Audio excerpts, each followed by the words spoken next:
Vaditva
Asto Saraswati Shri Srimad Divine Grace A.C. Bhaktivedanta Swami Srila Prabhupada Ki Jai. Jai Om Vishnu Pad Paramaham Sapradaraj Acharya Asto Saraswati Shri Srimad Divine Grace Srila Bhaktivedanta Saraswati Goswami Maharaj Prabhupada Ki Jai. Ananda Koti Vaishnava Vrindi Ki Jai. Iskaran BBT Founder Acharya Srila Prabhupada Ki Jai. Namacharya Haridas Thakur Ki Jai. Pranati Maho Shri Krishna Chaitanya Prabhu Nityananda Shri Advaita Gadadhar Shri Vasari Gaur Bhaktivinoda Ki Jai. Shri Shri Radha Krishna Gopa Gopinath Shai Mukunda Radha Kundi Giri Gopanan Ki Jai. Vrindavan Dham Ki Jai. Mayapur Navadvip Dham Ki Jai. Gangamai Ki Jai. Yamunamai Ki Jai. Tulsi Maharani Ki Jai. Bhakti Devi Ki Jai. Shri Shri Radha Gopinath Ki Jai. Shri Jagannath Shri Baladev Shri Mati Subhadra Maharani Ki Jai. Shri Shri Gaurani Tai Ki Jai. Iskaran Radhadesh Yatra Ki Jai. Iskaran Communication Sangha Ki Jai. Shri Prabhupada's Transcendental Book Distribution Ki Jai. Harinam Sankirtan Yagi Ki Jai. Gaura Premanandi. All glories to the assembled devotees. All glories to the assembled devotees. All glories to the assembled devotees. All glories, Shri Shri Guru Garanga, Shri Prabhupada Ki Jai.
Vrindaye tulasi devai priyaye kesavachacha Vishnu bhakti pradidevi satya namo namaha Vrindaye tulasi devai priyaye kesavachacha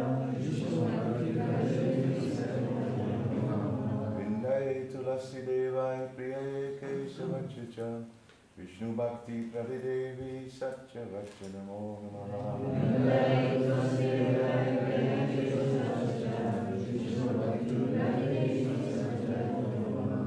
Vrindaye tulasi devai priyaye kesavachacha Vishnu bhakti pradidevi satya namo namaha Vrindaye tulasi devai priyaye kesavachacha Vishnu bhakti pradidevi satya namo namaha Srimati Tulsi Maharani ki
Good morning, dear Vaishnavas, dear Vaishnavis. Welcome to Mangalarti, Sri Mangalarti Ki Jai.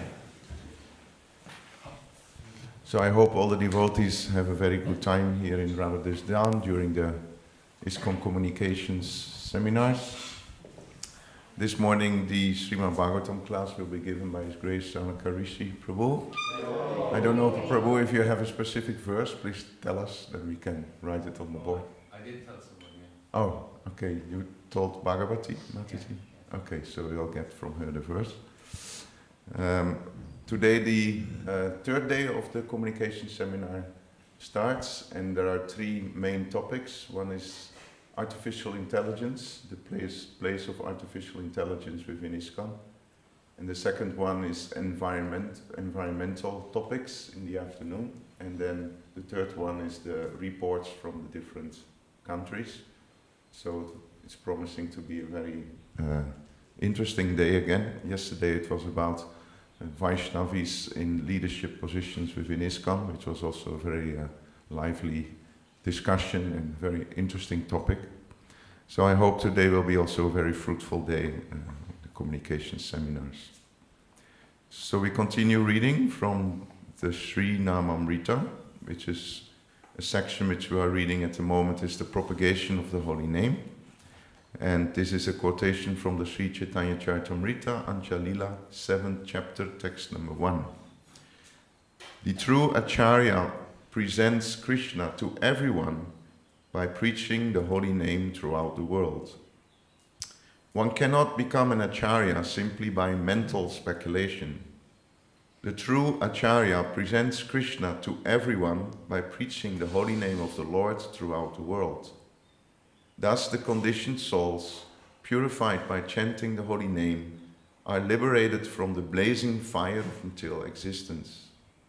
In this way, spiritual benefit grows increasingly full, like the waxing moon in the sky.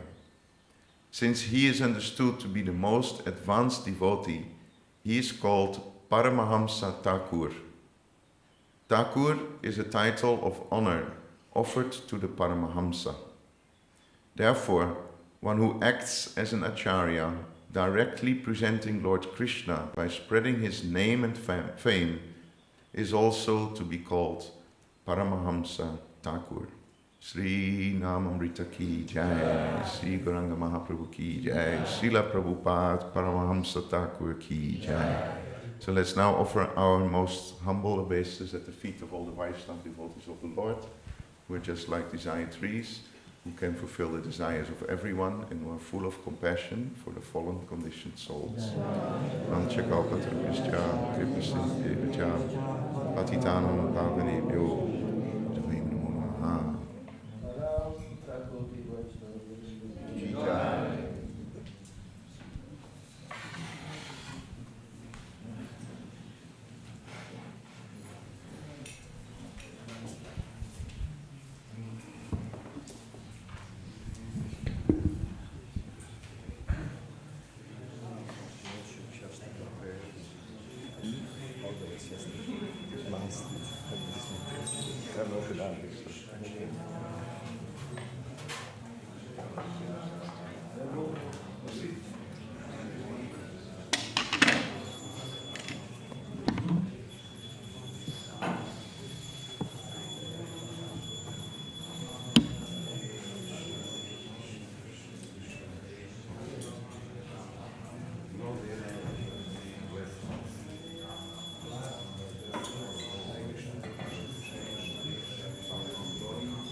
I mean, with the reference.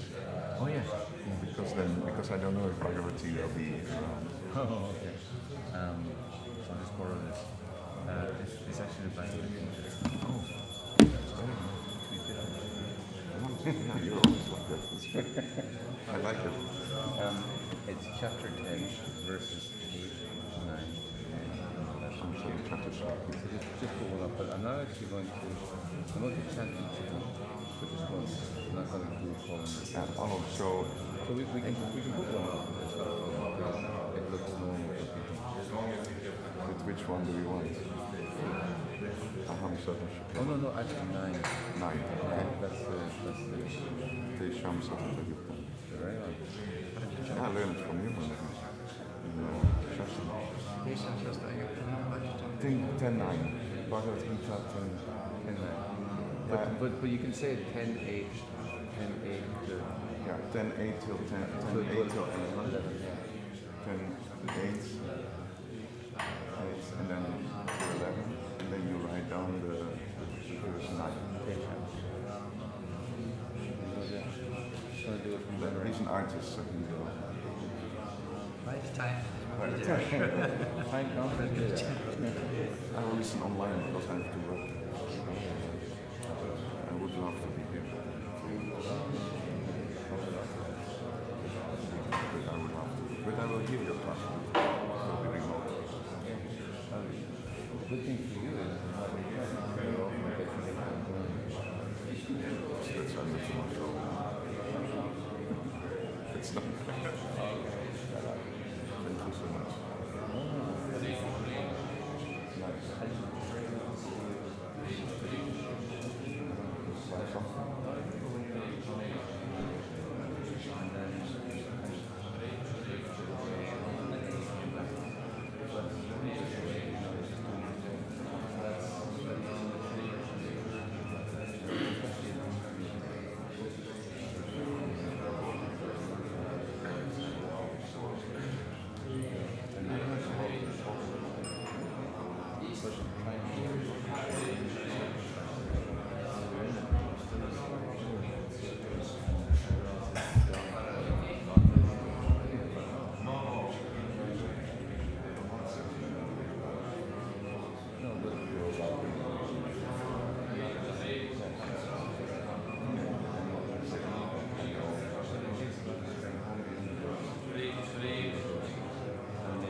Hare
Hare Krishna, Hare Krishna, Krishna Krishna, Hare Hare, Hare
Srimata Lalita Vishaka Devi ki Jai, Shri Jagannath Baladev Subhadra Maharani ki Jai, Shri Gauranitai ki Jai, Srila Prabhupada ki Jai. The lotus feet of our spiritual master are the only way by which we can obtain pure devotional service. I bow down to his lotus feet with great awe and reverence. By his grace, one can cross the ocean of material suffering and obtain the mercy of Krishna. My only wish is to have my consciousness purified by the words emanating from his lotus mouth. Attachment to his lotus feet is the perfection that fulfills all desires. He opens my darkened eyes and fills my heart with transcendental knowledge. He is my Lord birth after birth. From him ecstatic emanates. By him ignorance is destroyed. The Vedic scriptures sing of his character. Our spiritual master is the ocean of mercy, the friend of the poor and the Lord and master of devotees. O Master, be merciful unto us. Give us the shade of your lotus feet. Your fame is spread all over the three worlds, and we take shelter at your lotus. Srila Prabhupada ki Jai.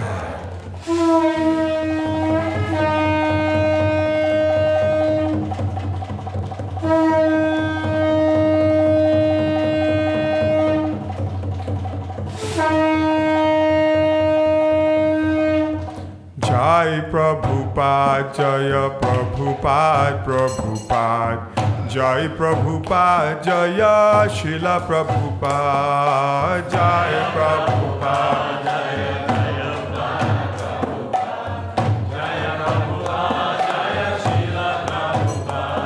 Jai Prabhupada, Jaya Prabhupada, Prabhupada. Jai Prabhupada, Jaya Srila Prabhupada.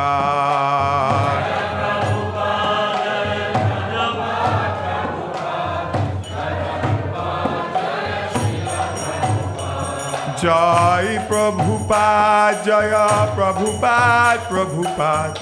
Jai Prabhupada, Jaya Srila Prabhupada.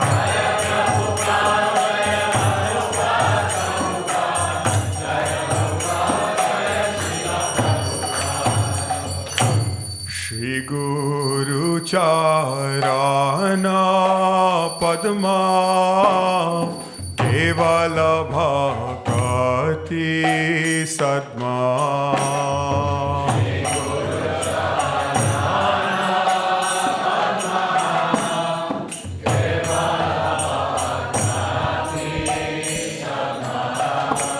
Shri Guru Charana Padma Kevala Bhakati Sadma.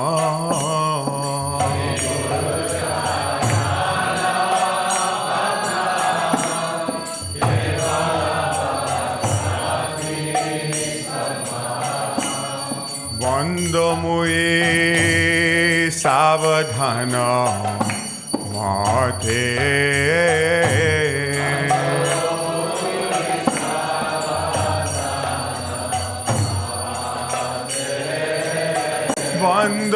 Vandamue Savadhana Mate.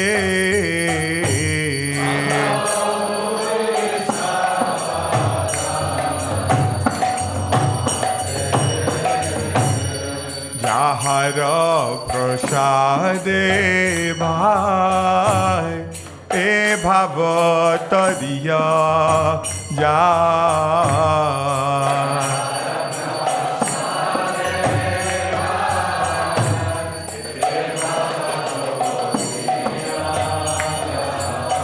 Jahara prasade bhai e bhavatariya jai. Jahara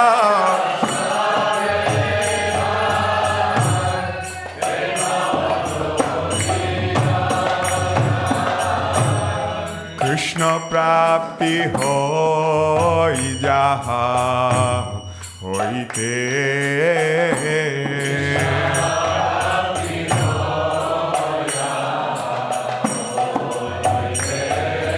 Krishna prapti hoy jaha হইতে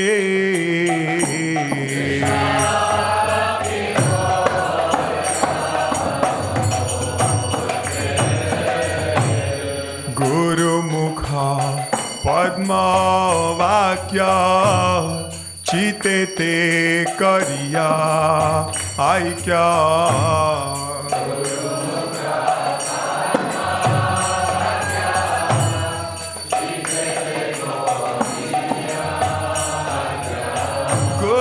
গুরুমুখা পদ্মবাক্য চিতেতে করিয়া আইক্য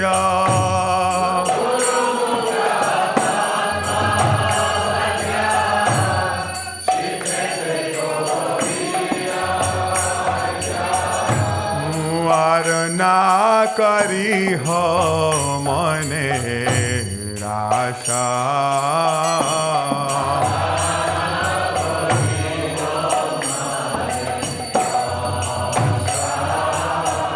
আর না করিহ মনে আশা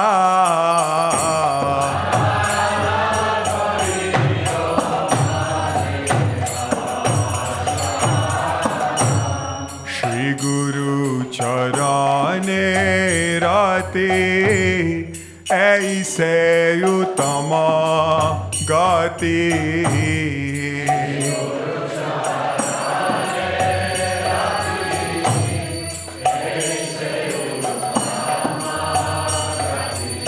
श्री गुरु चरणे रति ऐसे उत्तम गति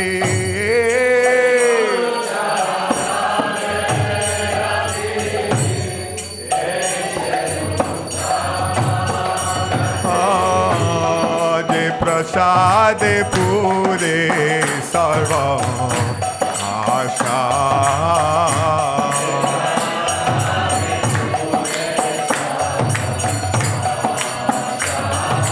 जे प्रसाद पूरे सर्व आशा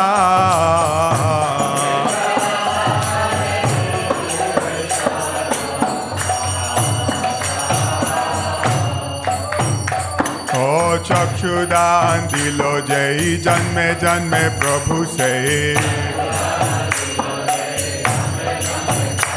चक्षुदान दिलो जय जन्मे जन्मे प्रभु से दिव्य ज्ञान हृदय प्रकाशित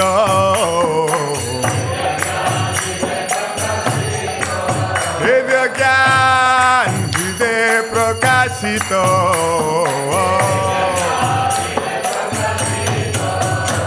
प्रेमा भक्ति जहाँ होते अविद्य विनाश जाते प्रेमा भक्ति जहाँ होते अविद्य विनाश जाते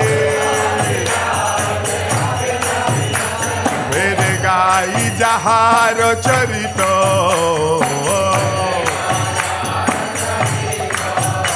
वेदे गाई जहाँ चरित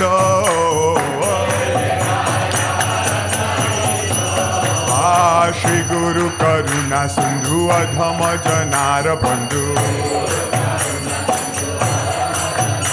श्री गुरु करुणा सिंधु अधम जनार बंधु लोकेनाथ लोकेर जीवन श्रील प्रभुपाद लोकेर जीवन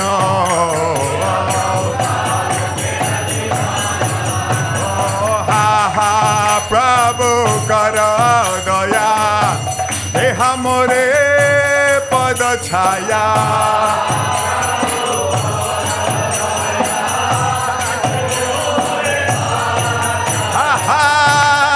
प्रभु कर दया देह मोरे पद छाया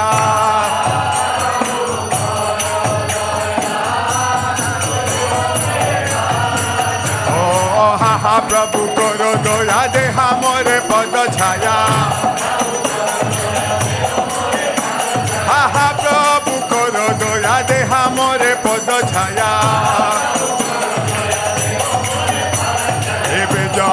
Goshokre Bhuvana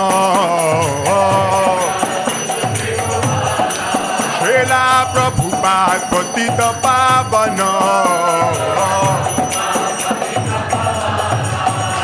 Tuapade Laila Sharana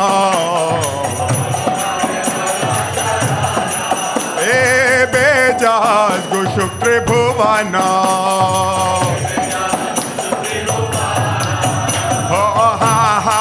Prabhu karo daya deha more pad chaya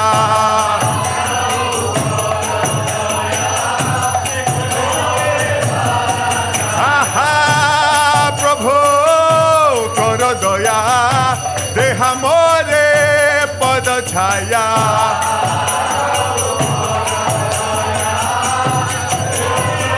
Jai Jai Prabhupada Prabhupada Prabhupada Jaya Prabhupada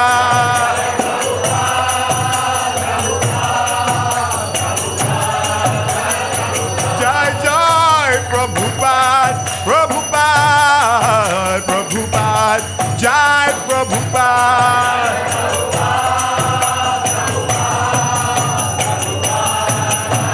Oh Jaya Jai Prabhupada Prabhupada Prabhupada Jai Prabhupada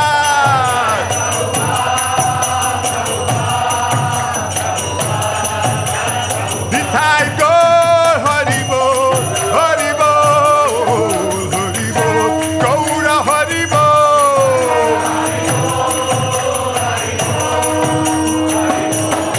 Oh Nithai go Hari Bol Hari Bol Hari Bol Gaura Hari Bol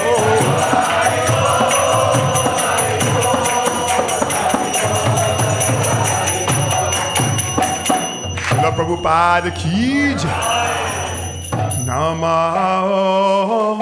Vishnu Padaya Krishna Prasthaya Bhutale Srimate Bhakti Vedanta Swami Niti Namine Namo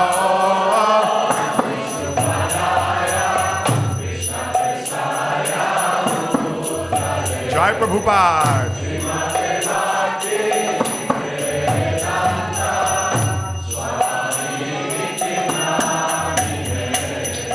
Namaste Saraswati Deve Gauravani Pracharine Nirvishesha Shunyavade Paschatya Deshatarine Namaste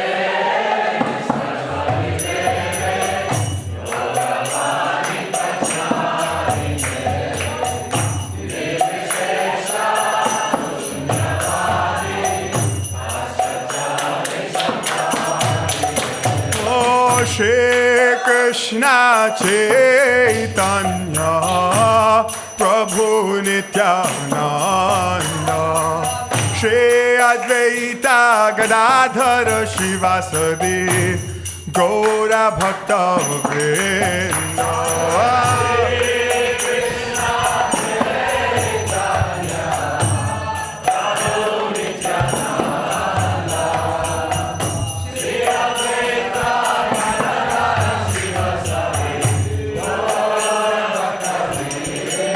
Jaya Shri Krishna Chaitanya Prabhu Nityananda Shri Advaita Gadadhara Shivasadi Gaura Bhakta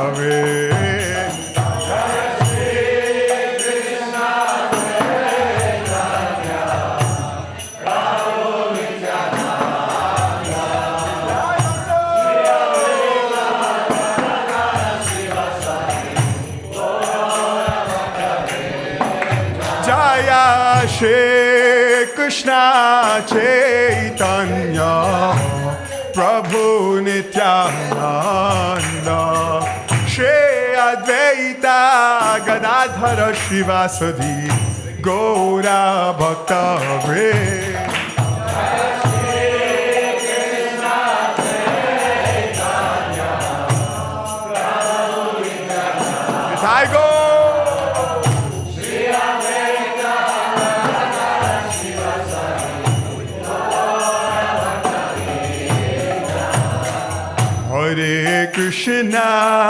Hare Krishna, Krishna Krishna, Hare Hare, Hare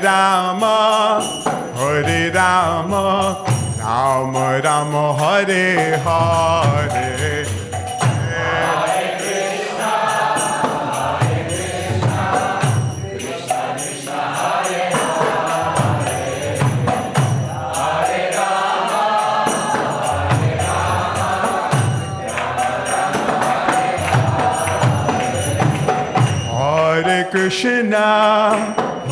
Krishna, Krishna Krishna, Hare Hare, Hare Rama, Rama Rama, Hare Hare.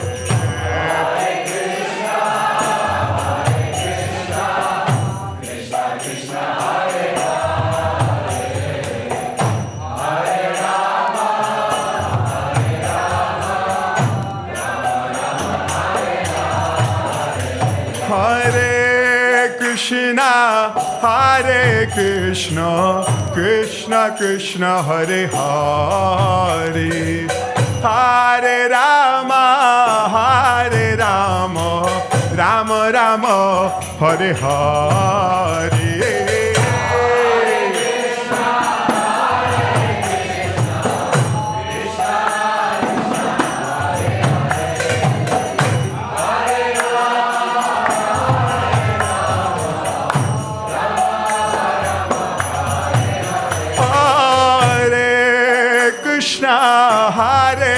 Krishna, Krishna Krishna, Hare Hare, Hare Rama, Rama Rama, Hare Hare.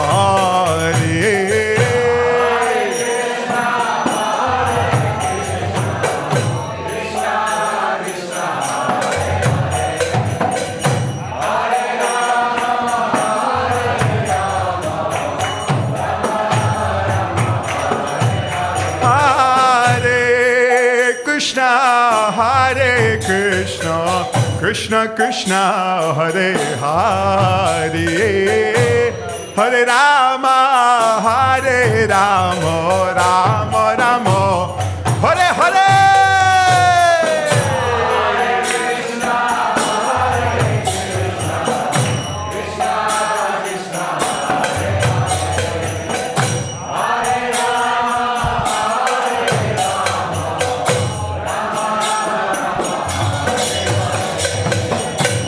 Krishna, Hare Krishna, Krishna Krishna, Hare Hare, Hare Rama,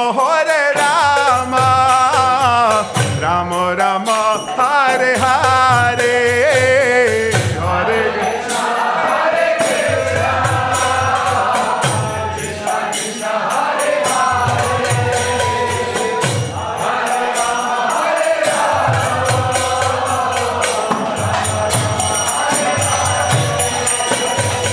Hare Krishna, Hare Krishna, Krishna Krishna, Hare Hare. Krishna Krishna, Hare Hare, Hare Rama, Rama Rama, Hare Hare,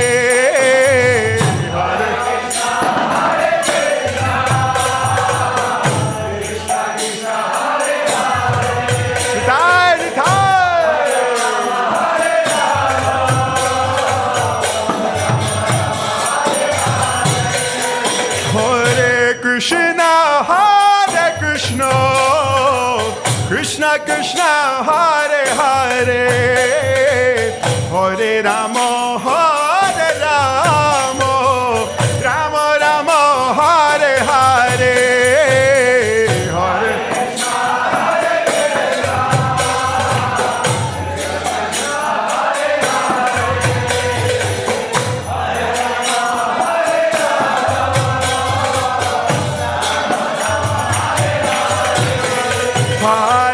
Krishna, Hare Krishna, Krishna Krishna, Hare Hare, Hare Rama, Rama Rama, Hare Hare.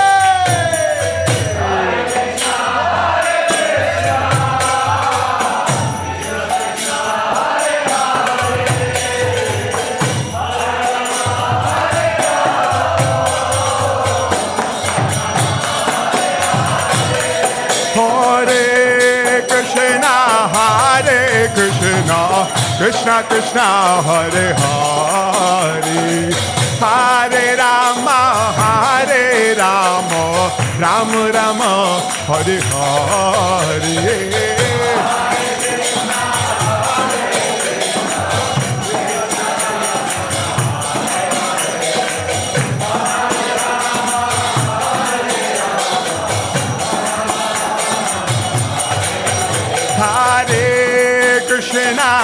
Hare Krishna, Krishna Krishna, Hare Hare, Hare Rama,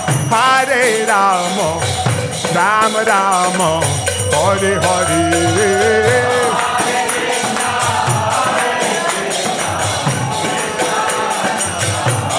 Radhe.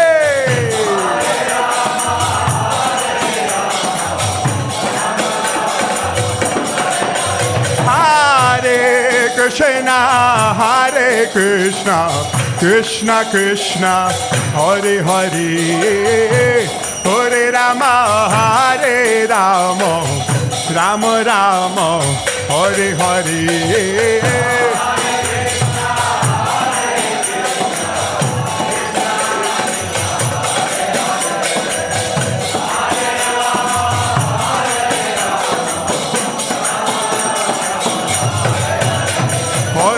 Krishna, Hare Krishna, Krishna Krishna, Hare Hare, Hare Rama, Rama Rama, Hare Hare.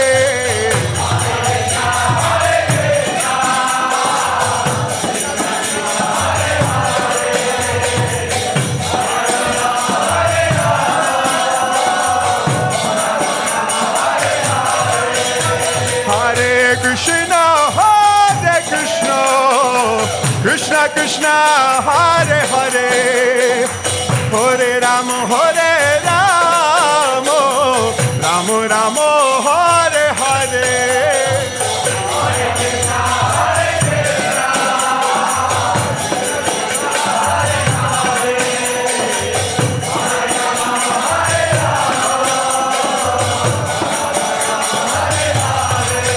Hare Krishna, Krishna Krishna, Hare Hare, Hare Rama, Rama Rama, Hare Hare.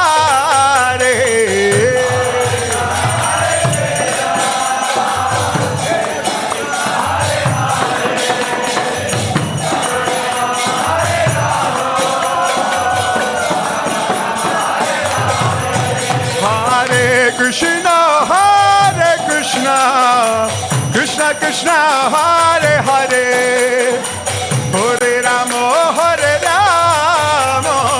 Rama Rama, Hare Hare.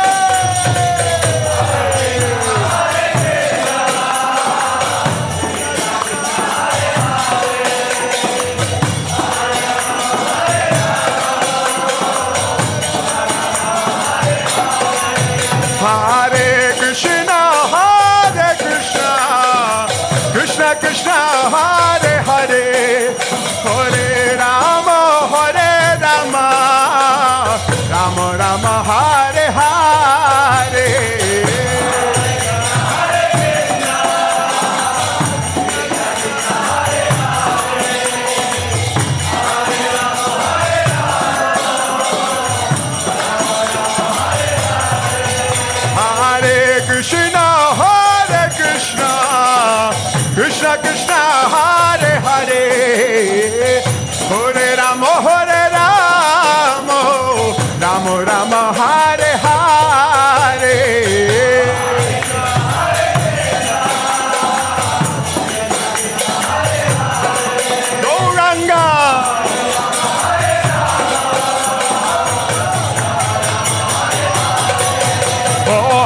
Krishna, Krishna Krishna, Hare Hare, Hare Ram, Ram Ram, Hare Hare.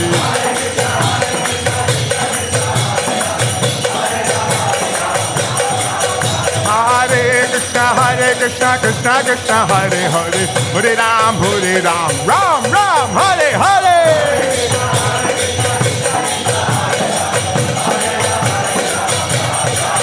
Hare Krishna, Krishna Krishna, Hare Hare, Hare Ram, Ram Ram, Hare Hare.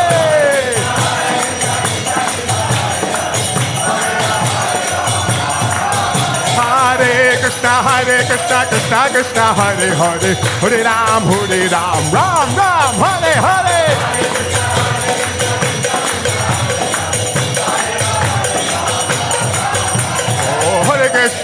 Krishna, Krishna Krishna, Hare Hare, Hare Ram, Ram Ram, Hare Hare.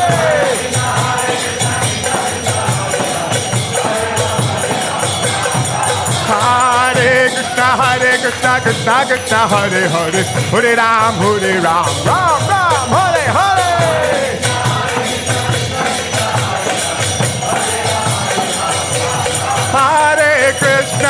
Hare Krishna, Krishna Krishna, Hare Hare, Hare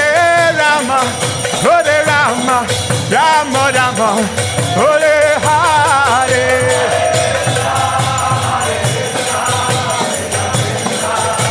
Jai Prabhupada.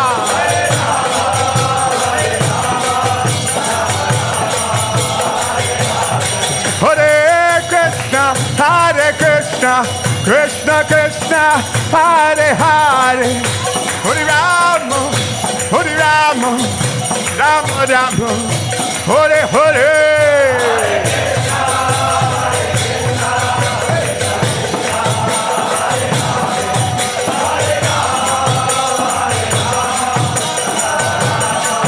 Oh Jaya Jai Prabhupada, Prabhupada, Jai Prabhupada.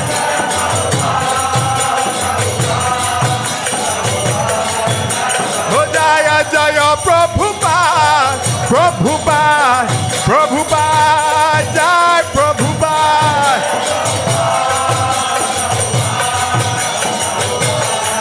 Oh Nitai Gaur Haribo, Haribo, Haribo, Nitai Gaur Haribo.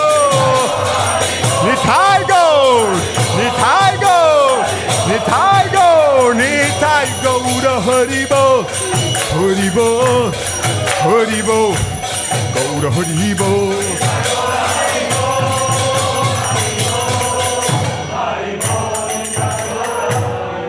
Nitai Gaur Premanande.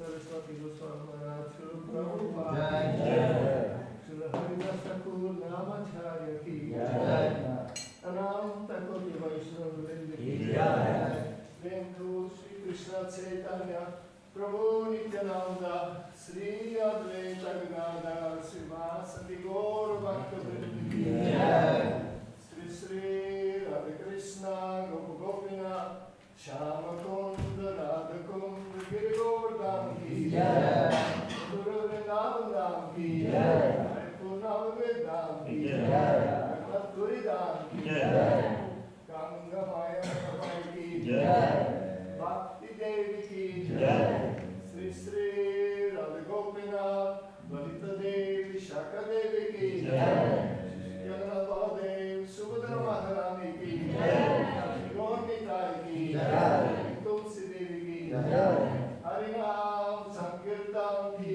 Jai, Transcendental Book Distribution ki Jai, ISKCON Europe Communication Seminar ki Jai, Samaveda Bhakta Vrinda ki Jai, Glories to the assembled devotees, Satya Sangha. All glories to Sri Guru, Sri Gaura.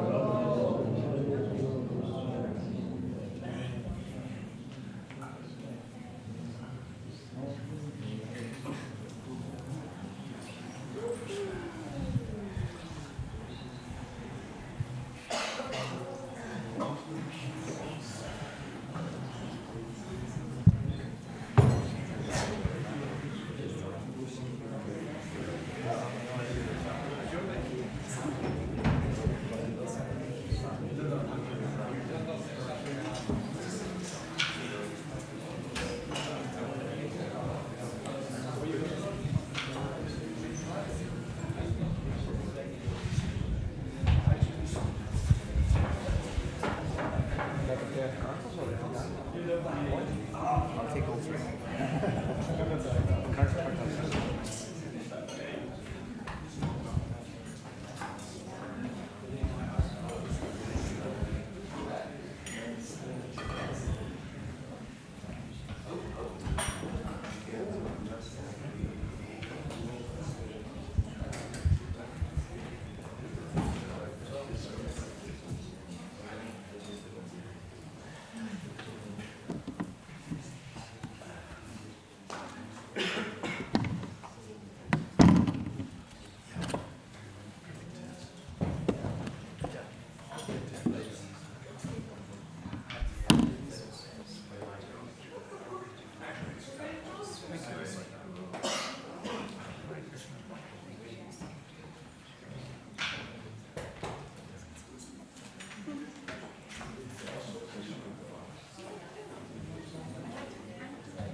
I don't know if I'll pass on here because just another Bengali kid. I like collecting too. Yeah.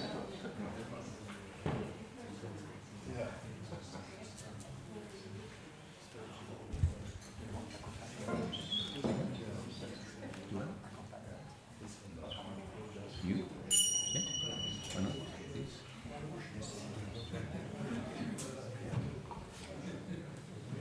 Still have?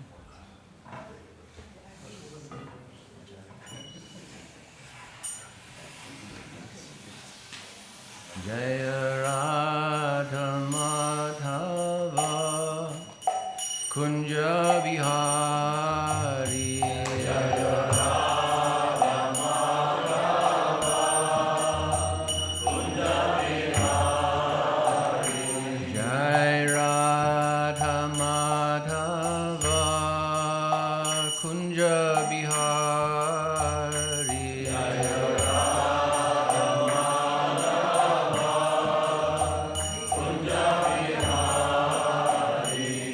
Jai Gopi Jana Vallabha Girivaradhari Jai Gopi Jana Vallabha Girivaradhari Jai Gopi Jana Vallabha Girivaradhari Jai Gopi Jana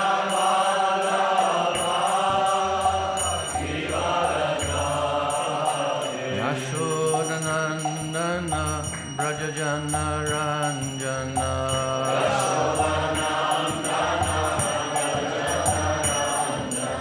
Yashodanandana Brajajana Ranjana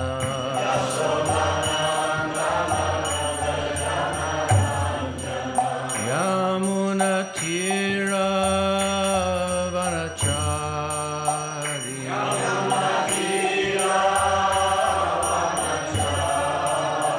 Yamuna Tira Vanachari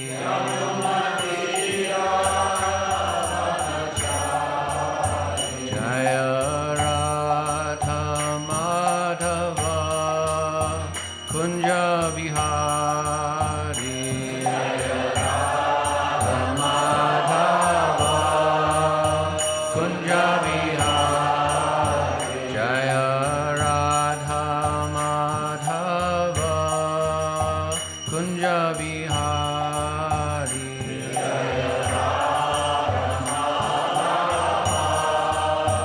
Kunja Bihari Jaya Gopi Janavalabha Girivaradari Gopi Janavalabha Girivaradari Jaya Gopi Janavalabha Girivaradari Jaya Gopi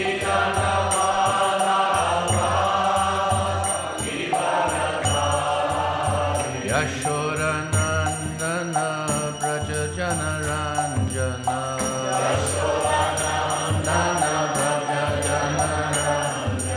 Yashoda Nandana Braja Janaranjana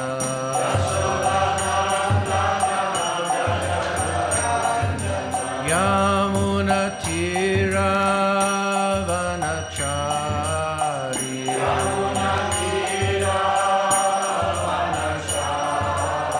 Yamuna Tira Vanachari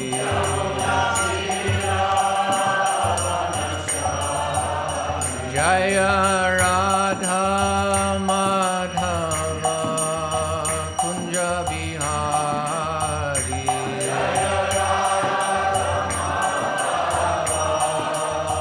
Kunja Bihari Jaya Radha Madhava Kunja Bihari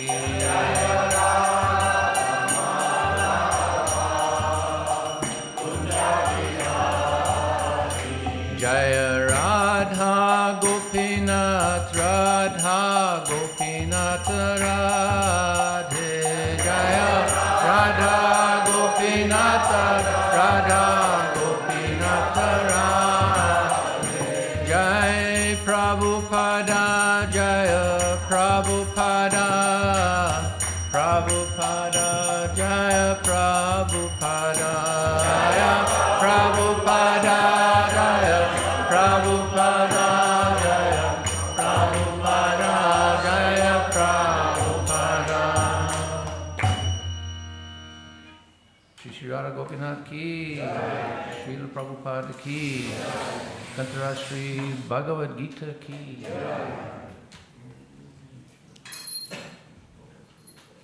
Om Namo Bhagavate Vasudevaya Om Namo Bhagavate Vasudevaya Om Namo Bhagavate Vasudevaya So, the organizers made a mistake. They allowed me to choose the verse. So I chose 4. So I'm starting with the one before this one. I'm looking at the Bij mantras of the Gita, chapter 10, 8, 9, 10, 11.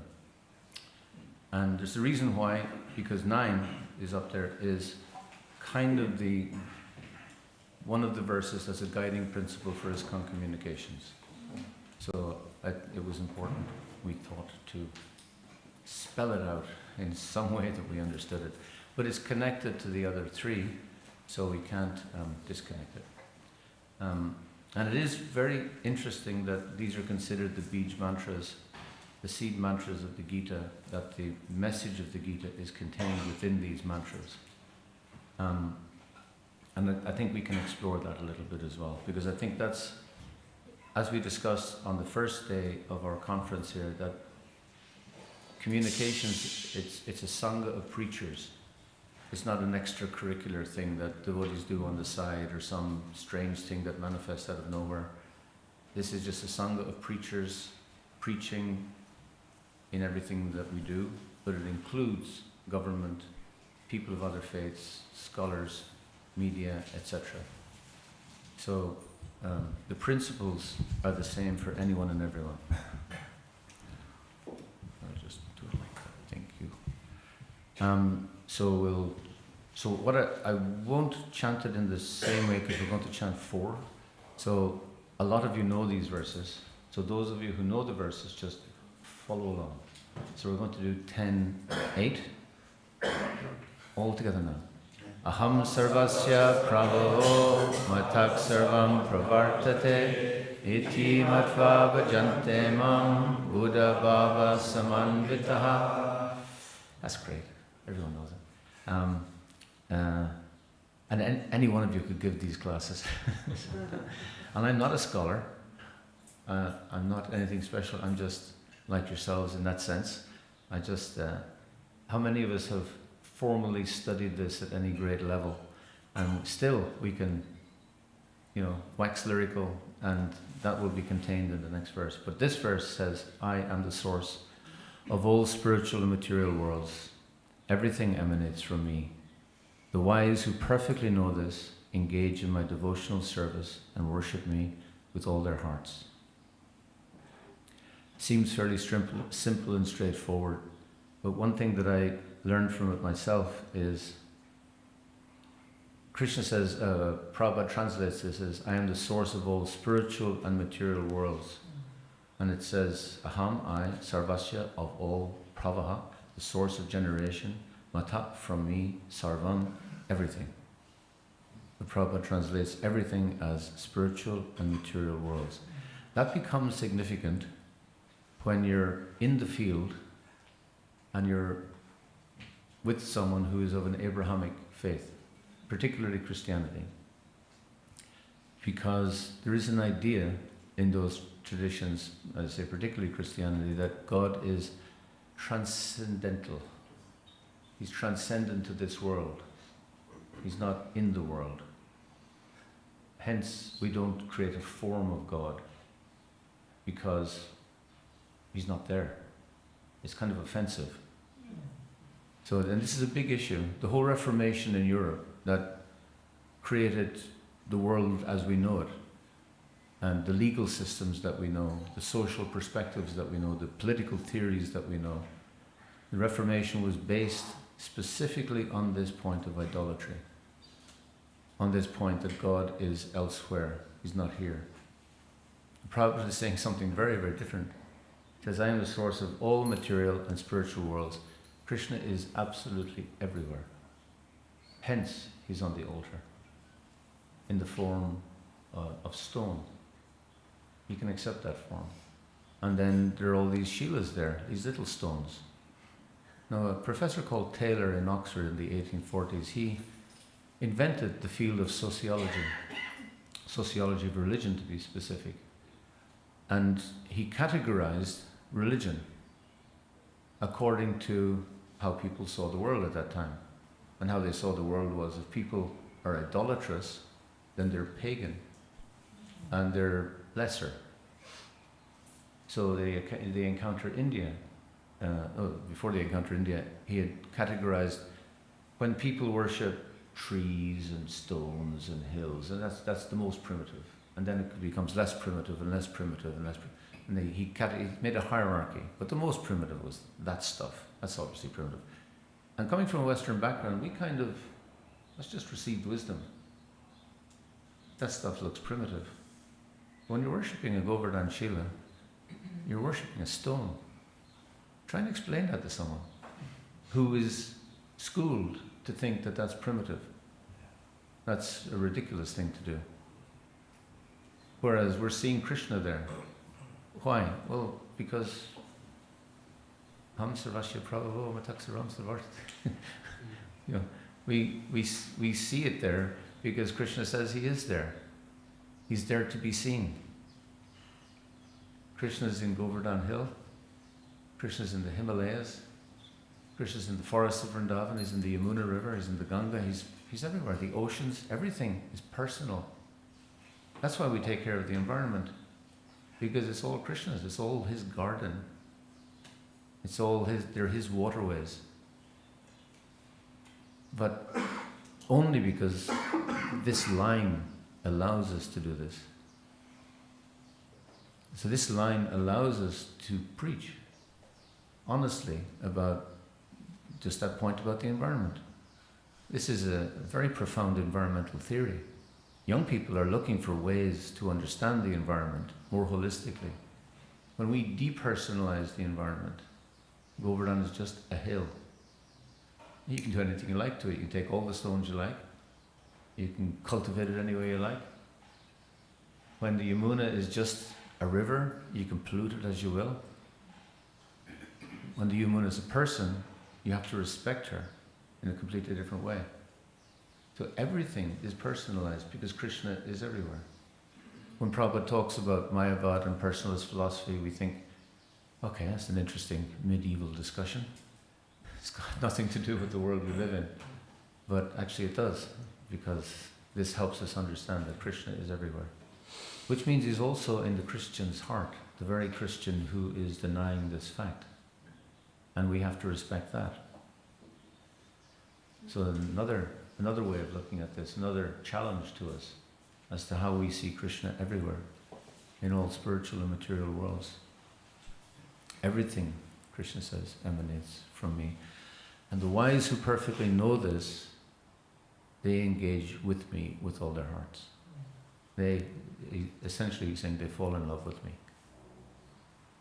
Because bhakti is always translated as devotional service, which means love. It's a definition of love. Love is service. It's something we do. But he's saying that those people who perfectly know this, they love me with all their hearts. Because when we fall in love with someone, it is with all our hearts. In one of the purports here, Prabhupada says that at the end of the purport. He says they fall in love with Krishna as a boy with a girl. It's the same feeling, he said. We develop that feeling when we realize who Krishna is and where he is. He's everywhere. When we go home at night and we close the door and we turn out the light, you can't see. He's everywhere. He's in our heart. He's every part of us. That's very profound. So on to the next text. All together now. All together now. Okay. Matchita matkata prana bodhayanta parasparam katayancha shamam nityam tushanti cha ramanti cha. This is a lovely one. So those very devotees who've just fallen in love with Krishna, the thoughts of my devotees, my pure devotees, dwell in me. Their lives are fully devoted to my service, like anyone in love. And they derive great satisfaction and bliss to Shanticha, Ramanticha, always enlightening one another and conversing about me. And Bodhayanta is in the synonyms is preaching to each other. It means sharing realization. So we share realization together. We talk together about our experience of Krishna. And this idea of experience is very important in all Indian traditions. It's how we experience God is the most important thing in our lives. We all have our own individual experience of Krishna. That's why we stay.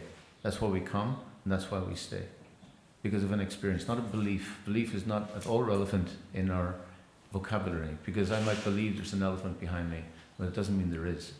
Knowledge is important, and experience is important. And these two things working together, this is what creates our ability to have a spiritual life. But knowledge by itself isn't enough. We have to have an experience, the vigyan, the realization. And then we share that realization. When we have that experience, we want to share it. Something happened, and who do you share it with? Well, you can only share it with other people who might have had that realization, because otherwise you sound crazy. So experience is very important to us, and we have to reflect as an exercise. What have our experiences been?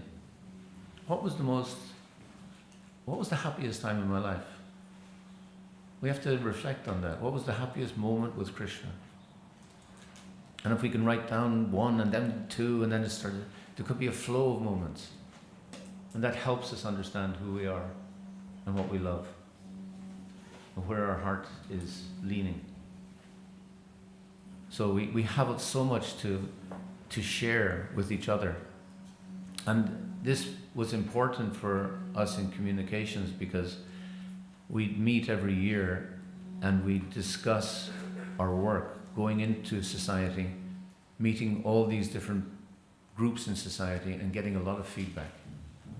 I mean, you don't just go in and preach to people, people preach right back. Anyone who's on book distribution understands that. Everyone I met on book distribution preached to me. I understood I wasn't the preacher, I wasn't the only preacher on the street. People going by say, get a job. You know, why don't you become a Christian? You know, it's just, everyone had an opinion about what I was doing there, what else I should be doing. So I'm there to preach to them, and all of a sudden you realize it's a dialogue. It's a conversation. I need to have a conversation. So we needed to converse with each other in a sangha, in a mood, a spiritual atmosphere. And we needed to close the door, leave our dandas, our temple presidencies, our egos outside, and talk to each other as devotees struggling to preach. And what are the difficulties? What are the challenges? What's really working? And the things that were working were always humility. It always came down to that. I'll give one example of ISKCON Hungary, very successful yatra. But it didn't start off successfully. It started off when Eastern Europe opened up its doors. The devotees were there, so they manifest themselves. I remember 1989 hearing a BBC broadcast when Czechoslovakia opened up its doors. Everyone flooded into Wenceslas Square, hundreds of thousands of people, and it was just, this is the end of communism, we're free, you know, this was the mood. And the BBC reporter was there, and he was getting excited. And he's saying, this wonderful atmosphere here, and then all of a sudden he said, and around the corner, it's the Hare Krishnas. He said, this is a sure sign of freedom. And it was, the devotees flooded out. And they flooded out in Hungary, but they weren't received very well. And things were shutting down. So we held the first civil case against the government in Hungarian history. It had never happened before. We challenged the government. And we had a conference and did all kinds of stuff. But then we had Shivaram Swami introduce us to some devotees, and we picked out 2 young devotees, Krishna Leela and Yudhishthira, her husband. They were both 20 years old. And they were both 20 years old, and they looked like they were 16. And so we trained them up, sent them out to meet bishops and government ministers and all kinds of stuff. And then they came back and rang me up and said, everyone just tells us to get lost. We're just children. No one is taking us seriously. So I said, so what do you think you should do?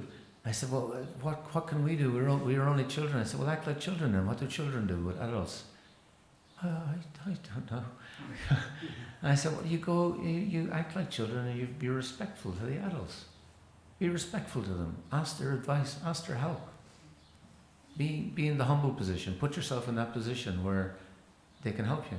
And then they went around and did that to the same people. And they were practically adopted. Everyone just adopted them and just, of course we'll help you. Because it was just these 2 faces. You know, like you get on you're collecting for charity. Well, the thing is a little person's face who looks distressed. And it doesn't matter what you're collecting for, that's what's going to sell it. It's just that emotional thing. And they went around and did it. And just by being themselves and essentially just being humble and asking for help, they got help. And we were able to discuss this openly. What's the problem? What's the solution? And it's not that we come in and we have one way of preaching. There is no one way of preaching. There's no rule. Every single situation is individual. And we need to be able to share realization with someone, like we do with anyone. And learn how to do it with people who are devotees, non-devotees, but we have to share a little bit of our heart to be taken seriously. Because only when we touch someone's heart do they take us seriously. We can blah blah to their head and convince them of all this stuff, but it's not going to change anything. It's going to make them feel interested, and they'll certainly think you're very intelligent, But really, if we have something in our heart to give, that's what's going to transform the world. So this idea of sharing of realization, sharing of katha, the pastimes of Krishna, and the pastimes of Krishna in our life, our experience of Krishna. One embarrassing story of my own is I was on book distribution, and we had kind of got it down. The big book distributor in America at the time was Pragosh, and he was just brilliant. He was like an amazing person. He came over to Ireland and he couldn't believe it. He just thought it was so easy. He was doing book distribution in airports where people are ultra passionate Americans, and the Irish were just all walking around the street and the taxis. And we didn't do book distribution in Dublin, the capital, because it was too passionate for us. We couldn't handle it. Pragosh went out and he would just stop 5 people and give them all books and just go, Hare Krsna, Krishna Krishna. He said, say the whole mantra. And on that basis, they'd buy a book. We look at him, oh my God, it's a miracle. So he trained us up, and we got into this, and I was very good at it, and I was left in charge of the party in Dublin. So I was feeling very empowered, and we had our little mantras, and so stopped one guy, and I said my mantra, it's the science of self-realization, and it will help you understand yourself, and blah, blah, blah, blah. And he said, yes, but what do you think about this? And I thought, oh, what an idiot. I just told him what I thought about it. So I did my mantra again, and he looked at me and he said, no, I'm interested in what you think about this. And again, I couldn't understand what he was talking about.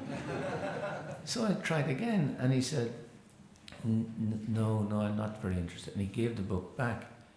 Now, that morning, I don't know if anyone remembers, before Prabhupada's letters were published, it's certainly in Ireland, we get about 10 letters every 3 months. And we'd read those letters again and again, photocopies of letters. And these were like gold, Prabhupada's letters. And one of the letters said, a little quotation in it about book distribution, what good will your 3-minute lecture do? And here was me, I just given my 3-minute lecture, and I'd failed miserably, and I just read it that morning for the first time in my life. It was like, that's what it was. I failed Prabhupada. That's what's going on in my head. This all happened in a second. And he was looking at me and he said, what do you think now? And because I was just in this introspective, I just said what I thought. It was like sounds like a stupid thing. I said, I've let down my spiritual master. Because I couldn't sell this book to you. And he said, that's it. And he took the book, gave me a donation, and disappeared before I knew what had happened. And then he was just in the crowd, he was gone. It was like Krishna, just coming and saying, so what do you think? That's all he wanted to know. And he was, I remember, and as I was talking to him, he was a school teacher from Galway, the other side of Ireland, the middle of nowhere in Ireland. But he was teaching me, how to be myself, how to be humble. Not just, puffed up about, I have a mantra, I will sell books. And if someone doesn't buy them, they're the idiot. So I wasn't sharing my heart, I wasn't sharing my realization, I wasn't sharing katha. I shared katha at the very end. Just a little something. It's the only way we can preach convincingly. The next one, text 10, beautiful verse. Tesham satata yuktanam bhajatam pritipurvakam dadami buddhi yogam tam yenamam upayantike. Now those 2 verses, Krishna is talking about the devotees. Now in the next 2 he talks about himself. This is how the devotees relate to me. Now he's talking about how he relates to devotees. This is wonderful that these are the Bij mantras. So he's saying very consistently with the Gita, the first 6 chapters are about Arjuna. Who are you? And then, how do you act in the world? Are you attached, detached? What is your desire? It's all about Arjuna. He introduces him to himself. And then he talks about, because unless Arjuna understands himself, he can't understand Krishna. He can't have a relationship with anyone. So Krishna enables him to have a relationship with him, of love, in the end. So in the beginning he's consistent. Again he talks about, this is the devotee, and this is me. This is how I respond to this person. this person who wants to love. To those who are constantly devoted to serving me with love, I give the understanding by which they can come to me. And I remember reading this piece in the purport. A person may have a bona fide spiritual master and may be attached to a spiritual organization, but still, if he's not intelligent enough to make progress, then Krishna from within gives him instructions so he may ultimately come to him without difficulty. Thus, what more can you say than that? You don't even have to have a guru. You don't even have to have an institution. Krishna will do this. And if you're in an institution and you still don't get it, he's making it even funny in a sense. Prabhupada is, if you're in an institution, you're reading the books, but you just still don't understand, Krishna will help you. And there'll be no difficulty. It's just such a wonderful, open-hearted response to someone trying. We just have to try. And it says, to those who are always devoted to serving me with love. And I would say even trying, because we're all just trying. If Krishna is saying he's going to help us, it means we're not perfect. He's going to help us because we're not perfect. He gives us the understanding because we don't have it. We have no idea what's going on. You know, we have all these plans and we go out and try and change the world and all that kind of stuff. We don't know what's Krishna's plan. How can we understand Krishna's plan? We can't. Confirmed.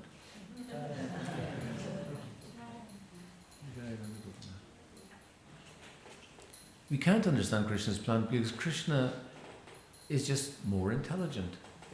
He just makes bigger plans. He makes plans considering past, future, and present. And we can't deal with any of those things. We can't deal with the present. We're living in the past or we're living in the future. We don't know where we are. Krishna knows exactly where he is in the scope of eternity. We can't grasp that at all. We have no idea what Krishna is thinking. But Krishna gives us an understanding by which we can come to him. We only have to come to him in the way that we can relate to him, and that's perfect. We only have to understand him in the way that it is necessary for us to understand him, and that's perfect. We don't have to be Vishaka or Radharani, positions occupied. We just have to be their servants, and that's perfect. We can lead a perfect life just by serving Krishna. And just by making that consistent, because devotion means consistent. It's not something we do on Tuesday evenings or Wednesday mornings or Sunday afternoons. It's just something that's just going on in our life all the time. It's just in the background.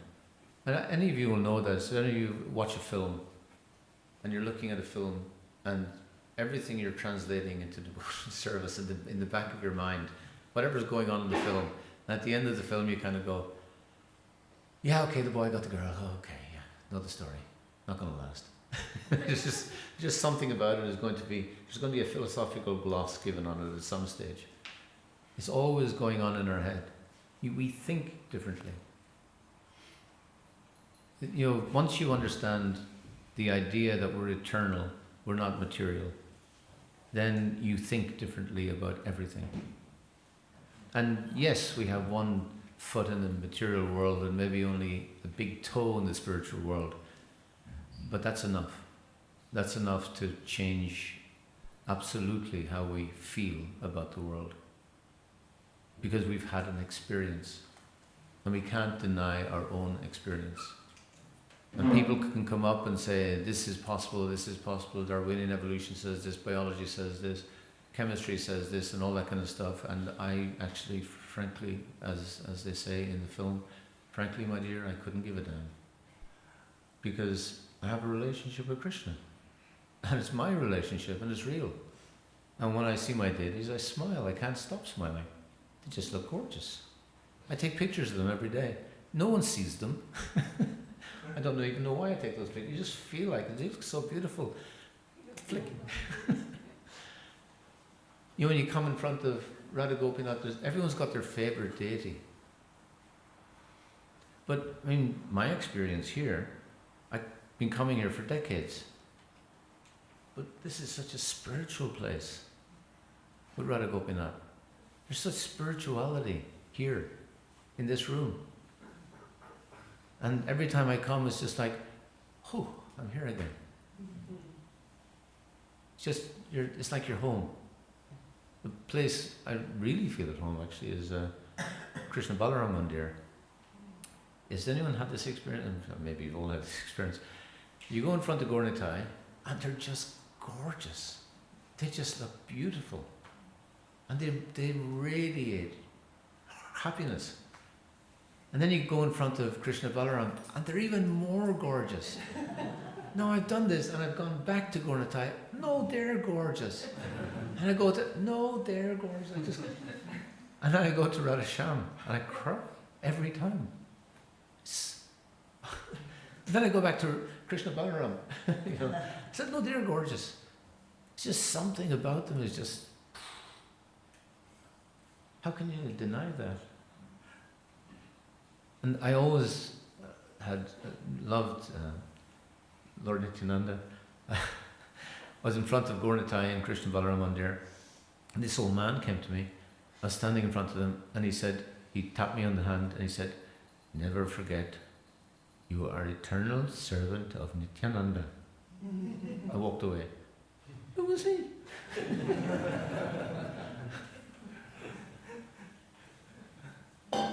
That's an experience. We all have our experiences, and we have to hold them to our heart. We could just let it go and say, oh, that was a coincidence, or he's Pagal Baba, he's a mad guy. There's so many ways we can explain the experience, or we can just accept it from Krishna. How does Krishna communicate with us? I suggest he's communicating with us all the time. We're just not listening. We're not hearing him. We have to choose to accept that this is how Krishna is. He's everywhere. He's doing this all the time. Then the final verse. Tesham evanukam partam aham agyana jam tamaha nasyami atma bhavasto jnana dipena vatsvasa. To show them special mercy, I, dwelling in their hearts, destroy with the shining lamp of knowledge the darkness born of ignorance. And Rukmini Prabhu reminded us of Evanukampartam, meaning tremble with. Krishna will tremble with us. To show them special mercy is translated, it's usually translated by nearly all the acharyas as that, but it does mean to tremble with. And it's just so nice. Krishna will tremble with us. We tremble when we're afraid, and we tremble when we're ecstatic. And Krishna's with us all the time. And he will destroy with the shining lamp of knowledge the darkness born of ignorance. And what's the biggest, darkest, ignorant thing about us? And I think for me it's my fear, and possibly fear of death. Because push comes to shove, nobody who's gone over has come back. So what exactly happens? Is it going to be painful? Am I going to be able to chant Hare Krishna? I don't know the answer to any of those questions. So, but if you're a devotee, Prabhu, it'll be okay, and that makes it worse. Yes, reflecting on if I'm a devotee enough or not is like, okay. So, but Krishna, he destroys the darkness with the shining lamp of knowledge. Again, he comes to us, he shows us. He turns on a light in our life. So, I had two sister-in-laws. One of them I knew since I was 10 years old, and she passed away very suddenly. My brother rang me and said, Mary is very ill. My brother is a devotee but always lived at home. Spent some time in the temples, but he lived at home with his wife. His wife had 7 brothers who were all butchers, and she did their accounts. So she wasn't a vegetarian, surprisingly. My brother was a vegetarian. But they lived harmoniously together. They had been together since the age of 10. Right? They'd lived all their life. When he said that, I just knew this was deadly serious. I got on a plane, flew to Ireland, got there, and I got there 3 hours after she died. And I sat with my brother. Now, my wife had died 10 days before. So I knew I knew what he was going through a little bit. So I knew he has to get a perspective immediately to take him through this. So I sat with him, I said, what happened? And he said, I don't know what happened. She just started feeling pain. It was in the night, and she asked me to sleep downstairs because she was in too much pain. She said she didn't need anything.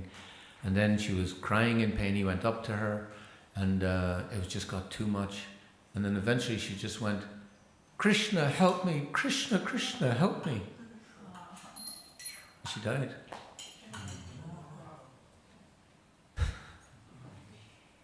And wow. So it's like, I said to him, I lead my life for that moment. She got it for free. She didn't do anything. She loved her husband, who was a devotee, always talking about Krishna, boring her to tears. She loved myself and my wife. So she was hearing all this stuff, and she said, they're starting again, And but at the time of death, just something. Then my other sister-in-law, my wife's sister, so again, both in their 50s, she got cancer, and it was her last days. So I came down and I was with her. It was like a vigil. And I was just sitting there the whole time chanting on my beads. And that family, they understood this. It was no problem for them. They were happy I was there. And I was just chanting on my beads the whole time, just waiting for the time. And everyone was kind of talking across her. She was kind of drugged up in a hospice. Everyone was talking across her about nothing. And there was a radio on playing classical music, and it was just, Hare Krishna, how will I help here? So, just by their chanting, maybe that's a help. So then, at one point, her husband had to leave. He'd been there for like 24 hours. He had to leave to do something in the house. And he went and he held her hand and kissed her. There was no communication from her, but a little tear came from her eye when he was leaving. So I realized she's hearing everything. So he left, and then the rest of the family were there talking about nothing, and then I noticed a change in her breathing. So I said to the rest of the family, I think it's time for tea. You go home. I'll stay here. It'll be okay. You go home. So they all left, and I just went and held her hand and started to chant a little melody, just to be with her. And then her breathing changed again, and then I realized, I texted her husband, come now. So he came, and he came in, and she was waiting for him to come. There's no doubt about it, because he came in, and he held her hand, and of course he was full of emotion. It was like, oh, Jackie, oh, Jackie. And I was just chanting. He didn't know what to do. He just held her hand, and he held her, and I was holding her hand, just chanting. And he said, listen to the chanting. Listen to Shaunika chanting. He was an atheist. He had no idea. He was the only one in the family who never chanted. We used to sit around and chant. We come up with tunes, like Christmas carols, and we chant Hare Krishna to them. And, he was the only one who didn't like chanting. He liked me, and he liked my wife. And he said this. And the whole focus came on chanting, and a little tear came from her eye, and she died. I'm thinking she showed no interest in Krishna consciousness at all, apart from chanting Christmas carols to the Hare Krishna mantra and being fed lots of prasadam. And these are two sister-in-laws who had nothing to do with anything. And look how Krishna took care of them, because they had some attachment to devotees. And what exactly am I worried about? Where is my fear coming from?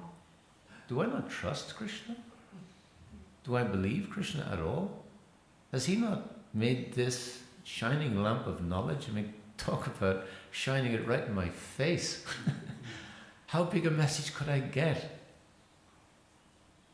I'm forcing him to serve me. But he's saying that he will do this. He will do this for us. If we love him, we're allowing him to love us. We're allowing him to reciprocate like this. That's what these verses are saying. First, understand who I am, and you will fall in love with me. And then you'll just go around talking about me all the time. And it'll be in your heart, it'll be obvious to anyone. And I'll take care of you. Don't worry about anything. Don't worry about your understanding. I'll give you the knowledge. I'll take care of everything. And he repeats this at the end of the Gita. When he says, give up all dharma, I'll take care of you. We translate papebhyo rightly as sinful. He'll save us from sin. But the word also means suffering. Distress. He'll save us from distress, suffering. At the time of distress, he'll save us. And so anyway, just sharing these things with you today, that this is the essence of our communications preaching. But our relationship with Krishna. Krishna Hai. Srila Prabhupada ki. Radha Gopinath ki. So now, let's do some Bodhayanta Katayantas. Nitai. Thank you for sharing all this. Particularly, sometimes, I have difficulty to understand the blessings given in scriptures after a devotee, 10 generations before, 10 generations after, are liberated, from this world. Difficult to understand that.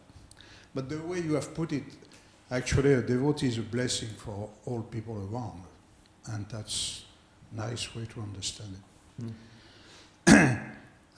Another thing you said about Radhadesh. Radhadesh being a very spiritual place.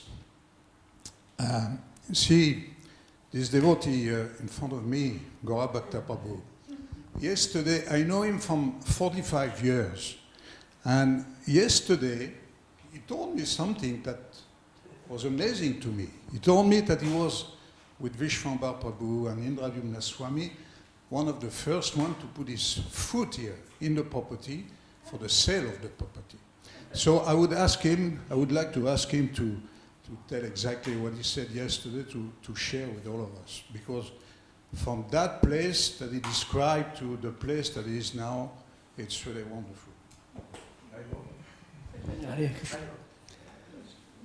Yeah, we came from Paris with Indradyumna Swami and Vishwambar Maharaj, all the way traveling. When I arrived in the border, at that time there was an Algerian passport. They didn't let me come in. 79. And then they didn't let me come in, but Indradyumna Swami preached to them. He said, no, he is a secretary, you should let him. He cannot go, he's with us. Finally, they accepted. So we arrived here, and the place was totally abandoned, dark, no light. We opened the door, everything was dark, dust. But Vishwambar Maharaj said it's a good place. And this is how we bought the Radhadesh. That day, never forget. Hare Hare. Hare Krishna. Hare Krishna. Thank you, Guru. Thank you for sharing. Hare Krishna. Thank you so much for a wonderful class and this very inspiring example with your sister and husband and all your family. Related to that, one very significant thing's coming to my mind. There was one scientist who was researching on cognitive experience with the people who claim for themselves that they believe in God. So he invited them all, they were from different religious denominations, and then he asked them, so when you believe in God, can you describe your God? How he looks like, how he behaves, how he acts, what's he like. And they did describe almost the same, all from different denominations. They all describe that God is omnipotent, ever present, he's always with everyone, in every place. And then he just switched to another set of questions to the same participants. And then they tend to describe God as an ordinary person, that God is first on one place, then another, then with one person, then another. And he came to the conclusion that they actually don't believe what they think that they believe. So he said there is a missing link in their cognitive experience which prevents them to get real practical experience of the theology or theory they are all the time listening and learning. So in experience that you share with your husband of your wife, he thought that he don't believe, but this experience in the end actually shows the opposite. And that's really like interesting what's happening all the time, because we have different belief systems. Someone tried to believe in God, someone in science, in politics, anyway. But most of the time we are not aware. That's what Srila Prabhupada called Krishna consciousness, to be really conscious. And I was just thinking what could be maybe your hint to us, what we can do to somehow avoid this trap, to miss this Krishna consciousness, and to try to really get full experience in our spiritual life, experience of Krishna. Well, that's a tall order. If I had that, I could package it and sell it for a lot of money. For me personally, what's helped me is to see Krishna in difficulty. You know, when you understand prasad is in happiness and distress, in success and failure, in fame and infamy. Krishna makes you infamous. He takes away your reputation. That's really heavy. You don't know what to do next. And when you're really depressed, distressed, how do you see Krishna in it? He's there. That's a real challenge. And one thing that's helped me, I do chaplaincy work in Oxford. It started with students, but because it's a university thing, the university runs 5 hospitals and 2 hospices. So I just, by accident, became chaplain for those as well. So I started getting phone calls from the hospitals some years ago, and the first one I got was, I was sitting down to take my midday meal, and it was hot. I got a phone call from the hospital. I didn't know, who is this? You're the chaplain? Sorry? The university chaplain? Well, I do chaplaincy to the university. This is the hospital. We have a young girl who's dying. Her family are here. We need your help. What are you going to do? Can you wait till after lunch? It's just not an option. So I had to go up there, and the girl had died 5 minutes before I arrived. 12-year-old girl. The parents are there, just blank looks on their faces. The nurse comes up, please help them. Now, I don't know, they're brown skins, that's all I know about them. Who they worship, do they care? I have no idea what I'm dealing with. And I have to somehow help them in this circumstance. So, where do you go? You just say a prayer. Krishna, help. Please help me to help these people in any way I can. And to do that, I have to find something in myself that is able to have any compassion, any feeling that what these people are going through. I may suddenly decide that the wise lament neither for the living nor the dead. It's not relevant. I haven't found a single philosophical sloka that I can share with someone at that moment. It's not relevant. This is a completely different circumstance.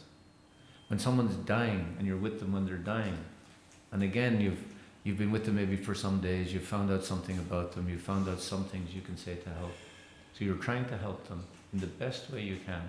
The only thing in preaching is they know I'm a devotee. I'm not preaching to them if they're not signed up, shall we say.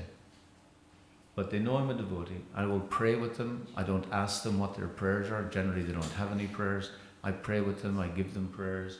I chant Hare Krishna or Govinda Jaya Jaya or whatever. I'll get whole families around the bed. The last time was just 2 weeks ago.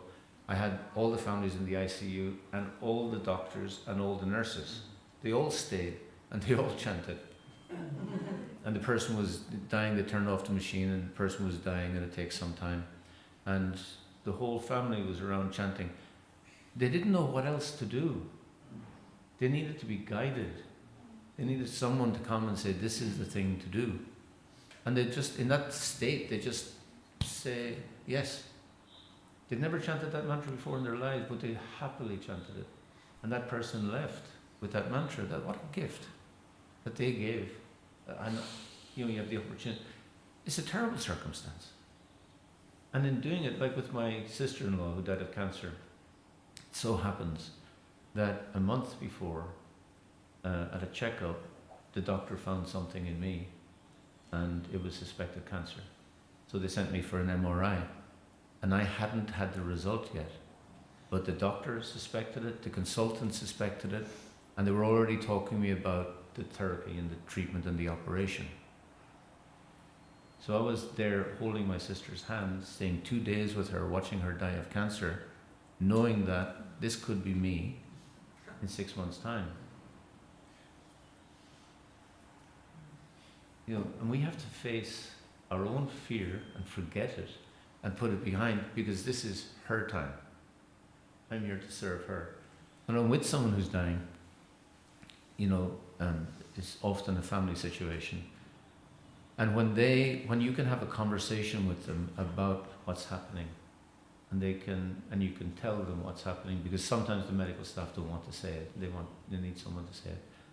So, and they can't say it because clinically they're still on machines. So they won't say it. But if you say that your time is very close now, and they accept it, and you say, if you can accept it, your family can accept it.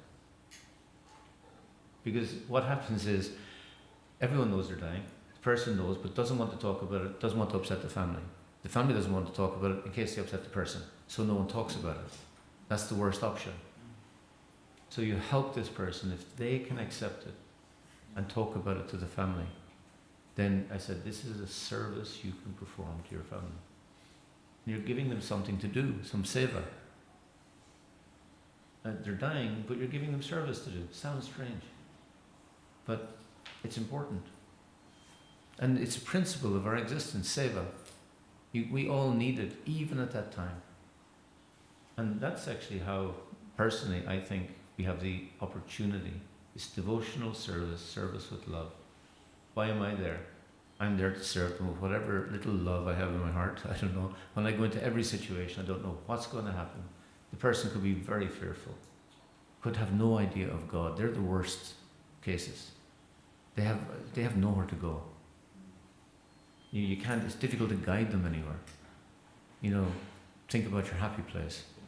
The happy place dissolves very quickly in the face of death. But still, how can you help them? How can you help their family afterwards? And then when they leave the hospital, is that the end? Well, why is that the end?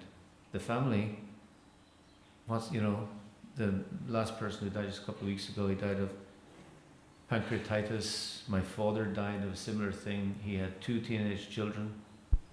They were my age when my father died, so I could help them. The wife, I lost my partner, I could help her.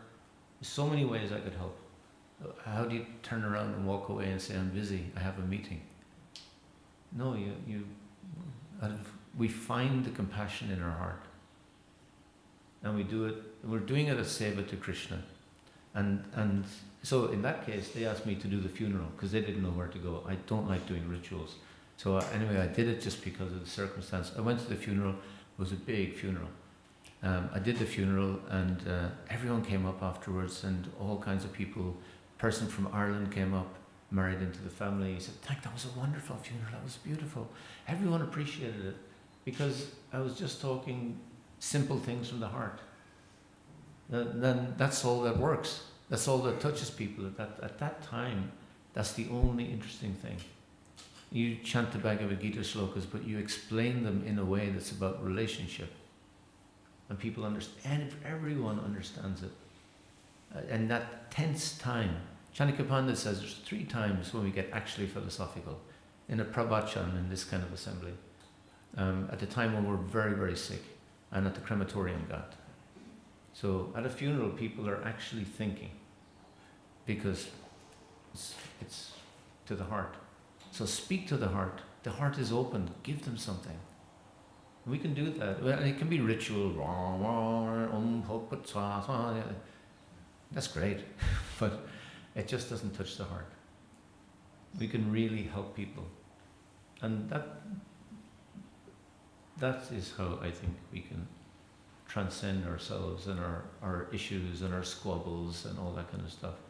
And once we start to think about ourselves, then everything gets complicated. Yesterday we were talking about the position of women in ISKCON and all that kind of stuff. Oh, what a useless conversation, huh? I just don't understand it, you know. I mean, I joined a movement that said you're not the body, and women are not women, men are not men, you're not a Hindu, and you're not Irish, and all that kind of stuff. And then all of a sudden, you're Irish again, and you're a woman again, and that's just too complicated for me. You know, and it lacks in basic human compassion. Just human compassion. Compassion means to be with your passion. I will be with your passion, your time of distress, and you know that passion. That's what the word means in that sense. Compassion. What does that remind you of? Ivanu Kampartam. And Krishna will tremble with us. We don't cause people distress. We relieve their distress, because that's what Krishna does.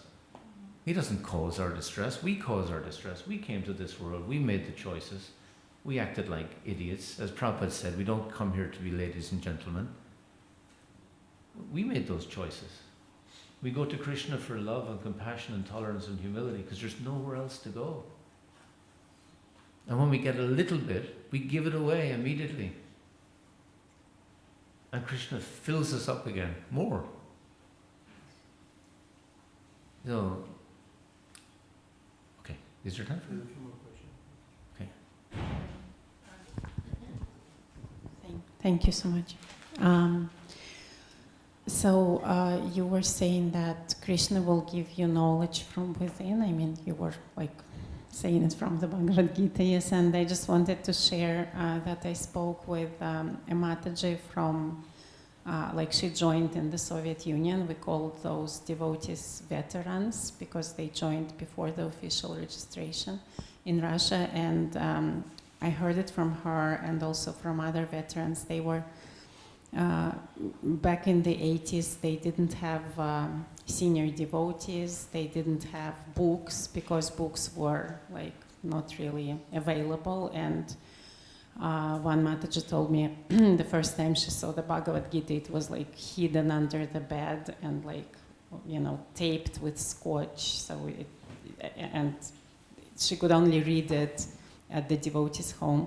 So, and these devotees, they were telling me that Krishna was like telling them from within what to do, because that was their only source of, they were really fresh devotees, you know, didn't know much. So I just wanted to share the story. And I also wanted to ask devotees blessings for my father. He is 80 and he has been an atheist his whole life and a communist. And he got christened half a year ago. It was his desire. It's like a miracle, you know, person his whole life, and then he says, I want to get christened. And now I just want your blessings so that he has enough time to, I don't know, realize Krishna, realize God. I don't know how to put it into words, like what I want for him, but I just want him to advance on his spiritual path. Well, if you write down his name and give it to the pujari, and ask the pujari to put it in front of Giriraj. Okay. He'll end up in Vrindavan somehow. Okay, that's what I'll do. Thank you. Hare Krishna. No, thank you. Here's a story about the devotees in Russia in those days, in Belarus.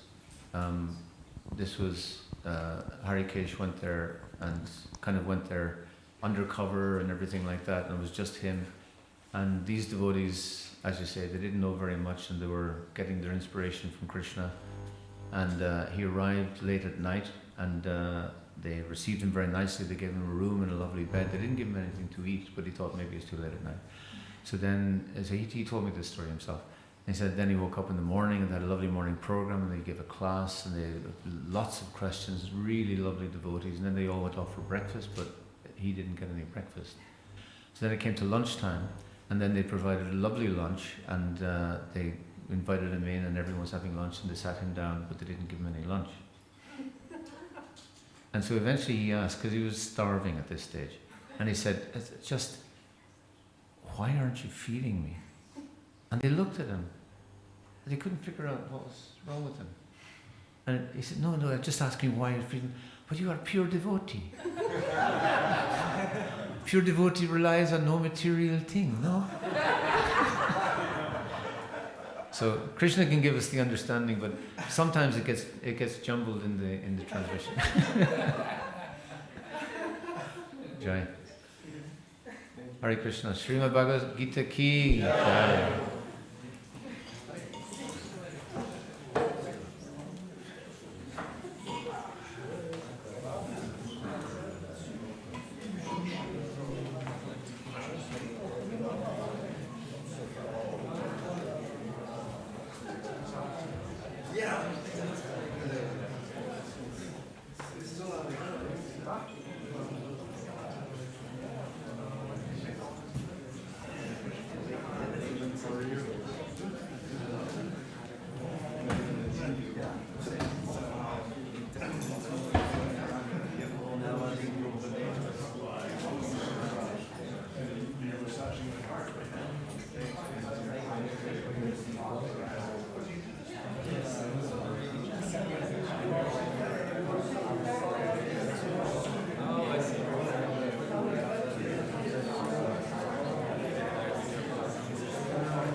Hare Krsna, you know Hare Krsna, I know you.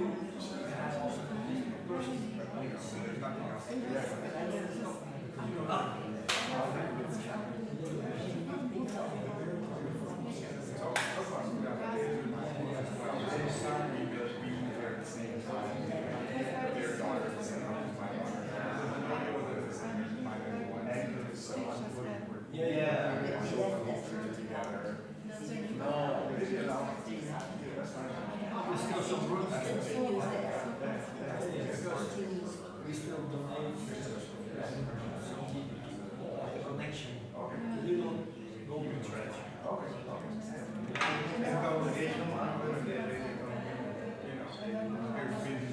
Big mansion. I mean, even my the woman was a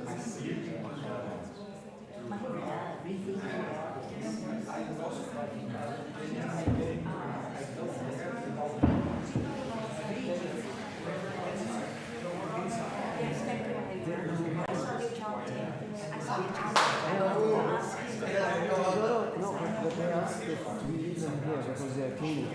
Oh, that's right. Yeah. Oh, okay, thank you, Mahendra. So we need him here for cleaning. I was looking at you as I'm not going to disturb him.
The people come out and they walk away.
Manisha's daughters, their dance thing. So they're going back, and then Laura comes back to Germany, and it's possible that we'll be in Germany together.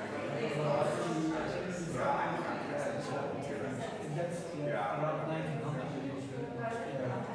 That's what he said. Our original plan was to do some family time together.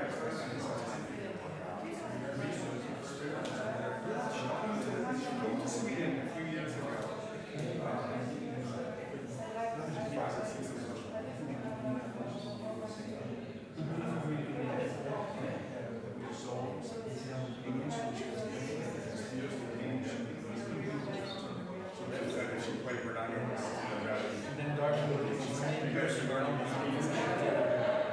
As soon as I came out, she looked at my hand and said, yeah, you'll do it.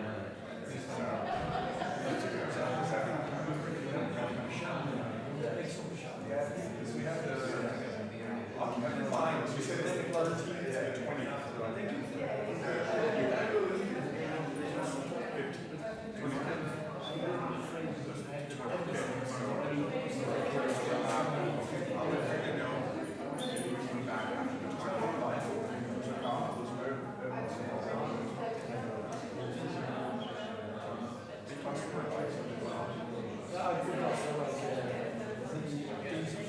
My mom said that.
That's the best use of a person I've ever heard.